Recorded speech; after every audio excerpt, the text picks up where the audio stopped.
everyone. Thanks for joining us on Mom Squad, the show where we talk all things parenting with the help from our experts and fellow moms. And our topic today is something that the majority of us struggle with as parents, teens, even preteens, and that's body image. So this can be an insecurity about anything, but most of the time, body image issues have to do with weight. So in a few minutes, Dr. Emily Mudd with the Cleveland Clinic Center for Pediatric Behavioral Health will join us to talk about how to guide your kids through these insecurities. But first, let me introduce my co-host for the day, Christy Paul, mother of 3 daughters. So we're in the 3 girls club. We are representing the girls here today very well. We are. Thanks so much for doing this and chatting with me. Anytime. So body image issues. I mean, I think it's rare for anybody to not go through this. I mean, have you noticed this within your own family? Yes, and ironically, I've noticed it most with my youngest. Oh, wow. And I don't know if it's that's because she has been exposed to social media longer than any of my other kids, because, you know, my kids are 18, 17, and 13. Yeah. But they also play sports, so I think that has helped because I've been able to drive into them health as opposed to what you look like. I have been very careful never to complain about my weight in front of them. I think that what we do as parents, we're the example for them. Yeah. And so I've just tried to be very, very mindful of that. And you know, in this business, it's hard. Yes. Because it's a visual medium, and we will get feedback from viewers. 9 times out of 10, it won't be because of something we said. It will be because of what our hair looked like, or what we were wearing, or because it's a visual medium. So we understand that, but that doesn't mean that it doesn't make us go, ugh. You know, sometimes it still just gets at you. Yeah, and I feel like this topic too, and as I mentioned, it's parents, it's teens, it's preteens. I mean, I'm as careful as possible not to say things like diet or complain about how I look in something in front of my daughters. But then when we're among our friends, I mean, I think we all have friends where you're like, oh gosh, I mean, bathing suit season's coming up and I don't know what, you know, like we all struggle with something or thinking we don't look good enough, or the doctor will bring up aging as a problem with women and being really insecure about just anything about our appearance. Yeah. And so it's hard to not let that leak into our daily lives with our kids, because they see us, they see what we do, how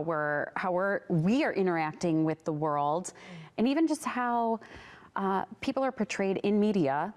Yeah. I guess that's us. But like, but I mean, even just like social media influencers and people like that are infiltrating our kids' brains at all times. Can you imagine if we had grown up in the social media age? I don't know what I would have done. Yes. I remember having a boyfriend in high school who was not healthy for me. And that's how I became, that is really a lot of what drove some of my insecurities that I've dealt with, and anxieties. But I can't imagine the constant comparing on social media that you see. And I remember hearing once, I was listening to a podcast and they were talking about comparison. And we know it's the thief of joy. I always say that, comparison is the thief of joy. But they said this is why it's so unhealthy too. Comparing yourself to somebody else, one of 2 things is going to happen. One, you're either going to be envious because they have something you want, or they look like somebody you want to look like, or you're going to become prideful because you're going to feel a sense of superiority over them. Oh, wow. Neither of which is healthy for us. Right. You know, being proud of yourself for things that you do and who you are, that's totally different from that pridefulness. Yeah. That can really get us into trouble. Oh my gosh, I like So I try to remember that when I'm looking at something, you know, I want to know my own intentions, and I want my kids to know their intentions as well. I always say moderation. My kids, especially, they probably get so sick of me going, I can't believe you're going to eat that again. Yeah. Because there's a lot of sugar, you know, they eat a lot of sugar. Yes. But we always kind of go back to, let's be strong, let's be healthy, go ahead and have it, just do me a favor and have 2 instead of 4, or or whatever. But you can't control them. No. All you can do is try to habituate some habits that are healthy for them and good for them, not just for their bodies, but for their minds, because it all starts up there. Yeah, and Christy's hitting on a lot of the things that Dr. Emily Mudd talked about too, and actually she kind of kicks off with this really interesting perspective that I know we've talked about it, but it's surprising where some of these images and how early some of these insecurities start. So let's hear from Dr. Emily Mudd. So let's talk about body image, because I feel like this is something that adults struggle with. And then when we have kids that are starting to say things or go through those phases of more body awareness, it's a whole new textbook of like how to talk to them and how to guide them through that. So if you could just start out by talking about like what constitutes like a body image issue. Yeah, so body image in general is just how we perceive or think or feel about our bodies. And it's not actually directly linked to how our bodies actually look or our health. And I think that's really important when talking about kids, because it's really hard for them to maintain this positive body image when they have so many social, emotional, even physical changes throughout childhood. And so, a negative body image in children and adolescents would be when they perceive, a lower self-esteem related to how they look, specifically, whether that's correlated with health or not. I want to talk about age too, because there's a lot of books that kids have where the word fat has been edited out. And we're so aware of not describing people according to size and weight. So does it start that early that kids are categorizing size, and how do you portray that in a more positive light? Yeah, absolutely. So it does start really early. So there's been studies that show that children as young as preschool have correlations in their self-image related to negative self-worth, especially little girls. But we also know that it's emerging for little boys as well. So we know that things like saying fat in books, or even like, these superheroes with these big muscles. There's been a lot of literature, obviously, on how Barbie dolls look. We know that all information, read books, figurines, obviously the media that children are consuming is not realistic to what a human body is able to look like for boys or girls. And we know that can impact self-esteem as young as preschoolers. So should we be getting, Barbie came out with like different size Barbies. And I feel like now we're definitely more wide ranging in appearances when it comes to characters and, toys and everything like that. But is that kind of exposure, does that at least set them up for thinking more broadly about what people should look like? Yeah, absolutely. And I think, with most things in raising children, it starts with really modeling from parents. And so really not only exposing your child to different, ethnicities, races, body types, all of those things. I think it's also, really important to teach your child to be a good consumer of the media. So, pointing out that maybe in a hair commercial that person may have extensions, or that a face is edited to look more smooth than it is maybe in real life. So not specifically related to weight, although that's obviously an area that is photoshopped quite frequently in magazines and such, but pointing out how we can be consumers of media in general for our children, specifically related to appearance, and then also bringing that into our home. And so making sure that when we, as parents, we're being good role models. So when we are consuming media, we don't say like, oh, I can't believe that she wore that dress with that body or whatever. Right. That's not a good color on her. Our kids are listening to all of these things as well. Mm-hmm. And preteen, let's move on to like that preteen. I have a 9-year-old, and some of this came up to not, I thought I was doing a really great job of having the different size Barbies and different size dolls and never really saying fat. And then I just happened to have a sister who is like, we tease her, we ask her if she's 80 pounds soaking wet, and she's just naturally one of the thinnest people I know. And then when my 9-year-old saw her, all of a sudden I noticed she started sucking in her stomach, and she was asking me, well, how do I get that skinny? And I have to be honest, I had trouble kind of guiding her, because I don't want to say, oh, well, Aunt Annie is, is not typical, and then I'm like, I feel like I'm body shaming in that way too. But any advice on how to handle before they get to the instant, we're going to cover teens in a second, but any advice on that age group when they are starting to notice images?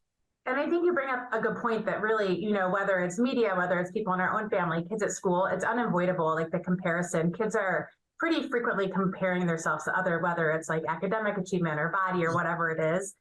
So, it's important to focus on a few things, like one, that like health is not directly linked to weight and, for many things. So, your sister might look different than your daughter, but that does not mean that, your daughter is unhealthy. And other things that our body, it's important to focus on the positive instead of the negative. So like losing weight would be a negative. However, our bodies are strong, our bodies are capable. Your body allows you to play at recess, participate in sports, go out with your friends, and focusing on the things that our bodies can do. And also just creating a sense of worth outside of body image. So what are other values in our family? Our family is kind, our family is honest, our family is caring. What are those other than just our family has a good and healthy appearance? Now we're going to get into the teen phase where it's social media images that are all photoshopped and they're all seeing it. And maybe we've set our children up for success. And as we've been mentioning, we don't want to just focus on girls. I mean, I've done a ton of interviews of boys who develop eating disorders trying to have that muscular physique. What are some of those signs that, because they don't talk to us and say, hey, I'm thinking I'm, not good enough. What are some of those signs that parents should be looking out for to realize that maybe a child is having a body image issue? Yeah, absolutely. So we know, and this teenage, preteen to teens are at higher risk for developing a poor self-body image. And we know that is linked with anxiety and depression, and can even be linked with substance abuse and obviously some eating disorders and restrictive eating. And so, I think focusing on how we even focus on food at home, instead of saying there are good foods and bad foods, just like, from the time they're little kids, saying like, this is an everyday food versus this is, only a sometimes food, things like that, and really changing the wording around food. If your child starts to, you can look for things like, are they frequently body checking or looking in the mirror, or being, obviously counting calories, feeling like they need to work out or earn a meal. We can have any kind of meal. We don't have to earn it. We don't have to work out afterwards. Things like that. Increased anxiety would be what we're looking for in our teenagers that have an unhealthy relationship with food. Mm-hmm. I want to talk about moms here too. Like we're gonna flip the script here a little bit, because as much as we want to portray, all of these things that you're talking about and be the positive role model of, we don't care what we look like, we're beautiful. How many of us had the babies, then we're going, I got to get back to my pre-baby weight, and I don't want to wear a bikini because I have, stretch marks, or I have, I never got back to that high school weight. Where do we need to check ourselves, and what can we do for our own mental health and body image to realize, we're in good shape no matter what? Absolutely. And I think that's so important, because everything we teach and model for our kids starts with parents, right, in the home. And so, and we know, like you mentioned, there, the literature supports that women, especially like middle-aged women, which a lot of moms fall into, they have worries about aging. They have worries, about, I don't want to look this way, my wrinkles. So it might not even be directly related to weight, but it's related to some other physical appearance. And our kids pick up on that. So if you are a new mom, or a mom in general, or a parent who wants to, is exercising and is losing weight, because that's not a bad thing. If that's a physical goal of yours, really flip the script and focus on positives. Like, I feel stronger when I go to the gym, when I go to the gym, that allows me to have more energy. So continue to focus on that, and really, teach your child, other things, and be honest with them, right? So, this is a reason why I'm focusing on my health right now, and try not to focus about talking about your body negatively or others' bodies negatively.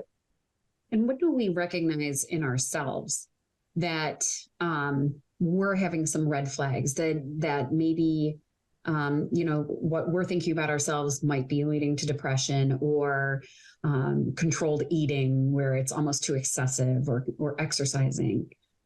Yeah, absolutely. I would say, concerns for body image are similar in, teens and adults, but it's like really, like you mentioned, the bathing suit, right? So if your child has a birthday party and you don't go because you're worried about being in a bathing suit, or you skip out on doing the fun things during vacation or whatever it is because you're worried about wearing shorts or things like that. And the same for our kids. Like, we don't want to be missing out on life because of how we look. So it's having that neutral self-talk. It doesn't have to be positive. It doesn't have to be like, I have the best body ever. It could be like, I have a capable body. I have a body that is worthy of wearing shorts, and modeling these things for our kids too. It doesn't have to be super positive. I think we swing the pendulum sometimes. We can just stay neutral, and then thinking about, do we have anxiety? Are we focusing on food? Are we counting every calorie that goes into our body? Do we feel, guilt around eating or guilt around not exercising every day? Those are things that we can balance in life as adults and teach our children that as well. So we want to make sure that we're having a healthy balance, of living without the guilt and anxiety. Yeah. And I guess to wrap up here, at what point, and then I don't know if there's a sign that somebody should go and seek help. Like, when should we be making an appointment with a psychologist about some of these issues? That's a really good question. I think that, first and foremost, having that open relationship with your child, so they're able to come to you when they're feeling, distraught about their body image or others' body's image or the media or whatever it is. And for yourself and your child, I think having these ongoing conversations with the child's pediatrician or your own general physician as an adult can be a really great way to have that check-in of, where is my health? Where, could it be better? How can I have a positive mental health, positive physical health? And if there are any red flags during your general physician visits, they can refer you to a mental health professional. But always we look for, just changes in general functioning would be kind of red flags for needing to see a mental health professional. So if you feel any big changes in your emotional functioning, you're more, anxious or sad, or maybe you don't want to be around others as much as you typically do. We look for a decline in academics in our children, more physical symptoms, so more stomach aches, headaches, things like that. It may be worth seeing a mental health professional. I love so many things that she brought up, so many points, so many things to think about there when it comes to us and our kids. But I think what really stuck out to me, and Christy, you kind of mentioned it already, is just the focus on other values besides appearance. Like you mentioned strength in sports. She mentions kindness. And I think what I would love for my own daughters is making sure that they really get to like who they are. And I even told my one daughter, I go, the best thing you can do is like who you are and embrace who you're not. And that's go with great that. advice. Yes. I'm like, I told her, I'll just take that in from me. I'm not good at singing. And I love that about myself. You'll never hear me sing. But those other values, I think that's what we're missing in the world right now with all this social media focus and appearance focus. And praise them in those moments that you see that. Yeah. When my child is polite, or if she holds the door for somebody, or if she does something, I'll say, I'm so proud of you. Thank you for being that kind of person, because that made a difference to that person. Right. Right. And I do feel like we are the examples. But one of the things I've said to them since they were in kindergarten, I don't say it as much now. Right now, when they're running out the door and I'm going, okay, be an encourager. Yeah. I always say, be an encourager. And from a very early age, I said, don't get involved in the drama. Oh, wow. That's another And good even one. in kindergarten, just don't get involved in the drama. And I really feel like my kids have escaped a lot of the drama that can go on with girls at school. I mean, they might be friends with everybody. Right. Or they might kind of get stuck in the middle. But one of my kids said once, I think one of the moms told me that she told one of the girls that was in an argument with another, she said, please just keep me out of this. And I thought, I don't know that I would have been strong enough to do that when I was in high school. Yeah. But it's making sure that they understand they're loved, first of all, and they're accepted, because some of us are wired to need that much more deeply than others. Right. And I think if they know that they have a place where they are accepted and they are loved and they can come home to a kind of a sanctuary. Yeah. Not that we're going to cater to them that much, but you know, they need to know that they're okay as they are, and what you said to them is perfect. And you brought up too being accepted, and I think what I'm seeing now, we're all seeing it in different brands having different size models. Yes. A lot of athletic brands are making sure that they represent a lot of different body types, which as we are bathing suit shopping, I'm thinking of a particular, I'm not getting paid, so I'm not gonna name them, but I see them even list like great for this athletic body type or great for this size on top or whatever it is. And so I like that we're seeing a shift, but is it coming fast enough, and is it coming early enough? And I mentioned in the piece with Emily there, I have a sister who we're all the same height. It's so funny. Line up me and my two sisters. We're the exact same height in 3 different body types completely. And my one sister is the skinniest thing. She is just like skeletal, but she eats a whole pizza. How she is. That's how she is. And my whole life, I'm like, why didn't I get that DNA? And that's my own insecurity. But I saw my oldest last summer because my sister came over. We were in the backyard we have a pool, and my daughter started sucking it in the mirror, and it was, you know, it was nothing that I exposed her to. It was she noticed. That's different than how I look.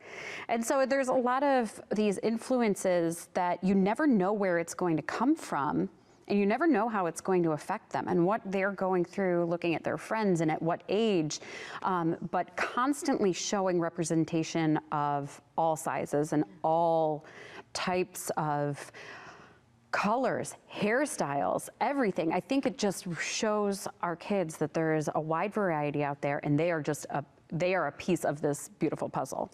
And I think what we say to them and the example we give to them is so important, because we have no control of what's happening at school. And you know, some of the conversations they might be having with their friends behind closed doors. We can only control what comes from us. Right. And at the end of the day, I remember reading in a lot of studies, kids still want their parents' approval. Yes.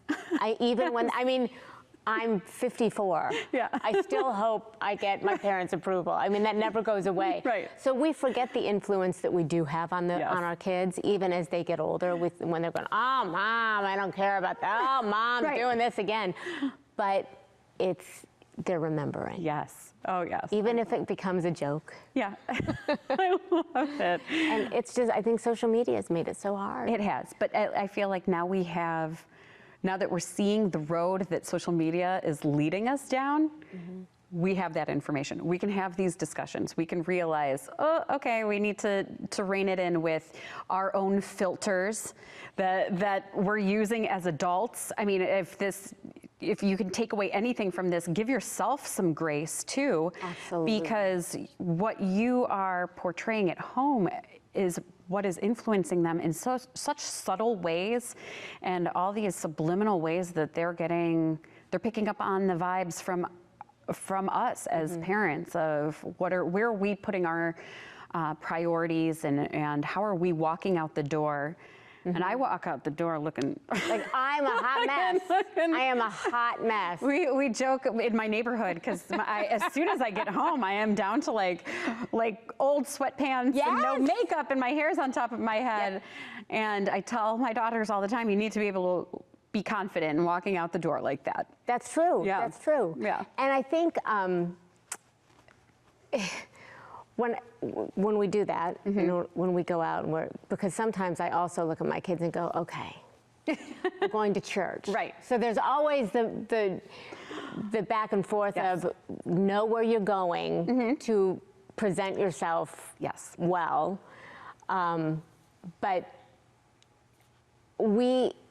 I have been very honest with my girls about my insecurities. Yeah.